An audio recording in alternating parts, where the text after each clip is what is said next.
ஓம் சாய்ராம். என் அழகு செல்வமே, உன்னை காண உன் சாயப்பா வந்துள்ளேன். சற்று நான் கூறுவதை கேட்டுவிட்டு செல். என் குழந்தையே, எதற்காக கவலை கொள்கிறாய்? உன் வாழ்வில் துயரங்கள் சூழ்ந்து விட்டதை எண்ணி கவலை கொள்ளாதே. அவை அனைத்தும் தற்காலிகமானதுதான்.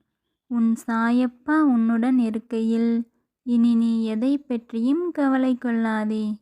இனி வரும் காலம் அனைத்தும் உனக்கு நல்லதாகவே அமையும். உனக்கான நல்ல காலத்தை உன் சாயப்பா ஏற்படுத்தி தரப்போகிறேன். என் சொற்களின் மீது நீ முழுமையாக நம்பிக்கை வைத்து காத்திருந்ததற்கான பலனை நீ விரைவில் பெறப்போகிறாய். இது உன் சாயப்பாவின் உண்மையான சொற்கள். ஜெய் சாய்ராம்.